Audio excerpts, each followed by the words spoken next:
So I'm an accountant, a chartered accountant. So I've been actually been in the UK for over 15 years now.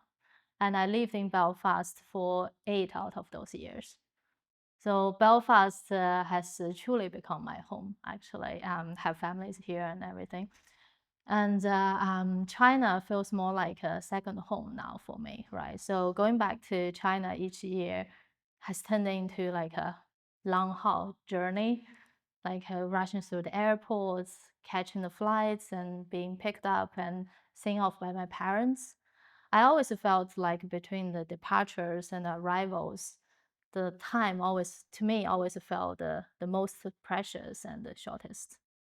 And so that is why when I didn't get the pictures with me, but when I saw the sundial in the museum, it's a timer. So people back in late Ming and Qing dynasty, they use it to know the time of the day basically, and it's like a watch in olden days, if you like.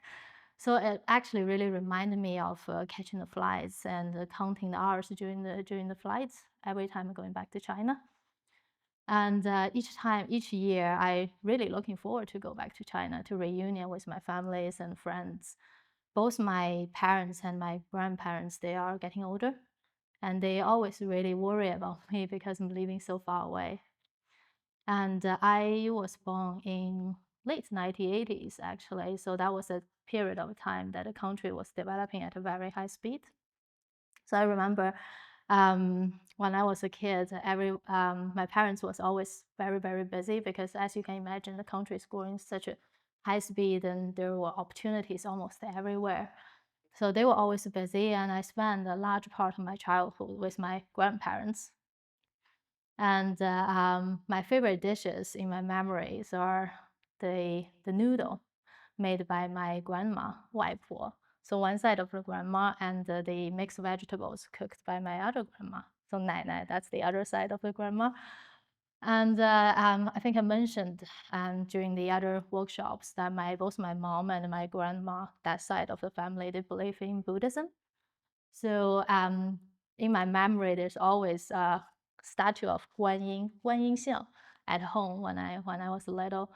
And my grandma would worship to the Buddha during all the important festivals and events, such as like my exam to enter into the university, for example, right? Like the GCSEs here, yeah. And also she would pray to the Buddha for blessings when I was ill. So that is also why, like, when I saw the Buddha in the museum, in the Austrian museum, it's different actually. I think it's a Sino-Tibetan style, so it has like the Tibetan kind of influence because it's from Qing dynasty, I believe.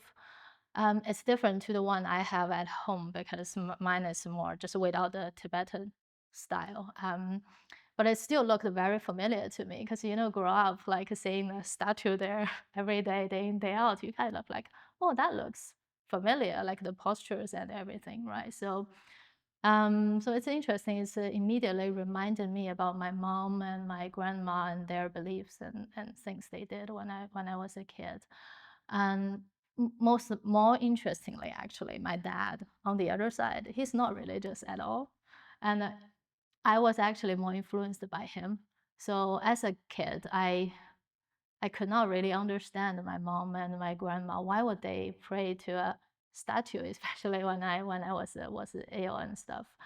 But only when I grew up and like having my own families and start to understand them a lot more, like how they felt during like difficult periods and time, have like some sort of mental support kind of for them. So my grandma, so my mom's side, my grandma, she was born actually in the late 1930s. So during that period, there's the wars in China, right? So actually quite difficult period of time for people in China.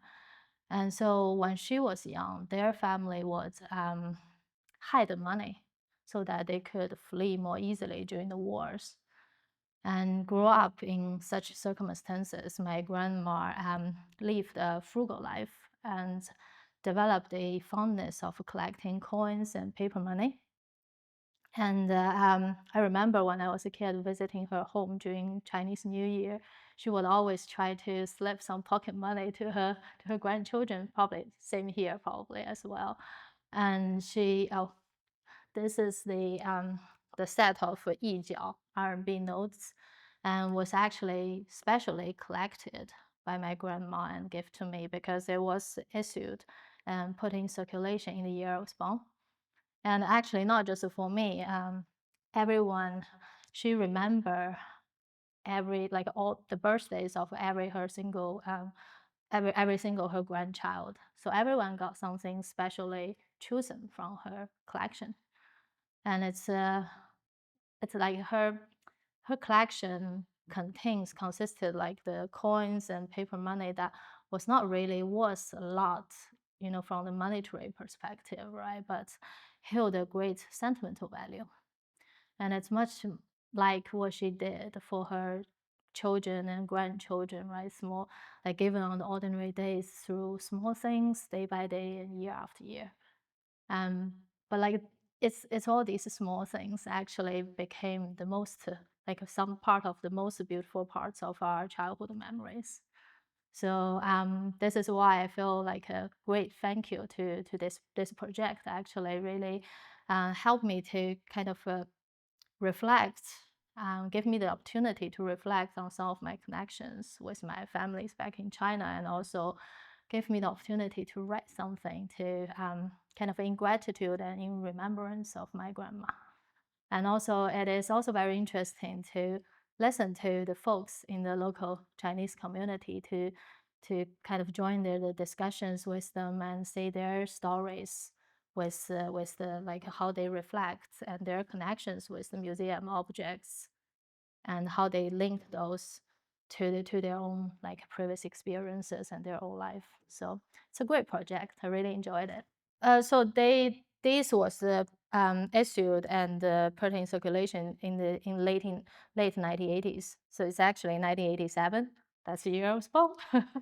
Where your families are, you kind of feel that's your home, isn't it? That makes people feel at least for me, that's feel safe and settled.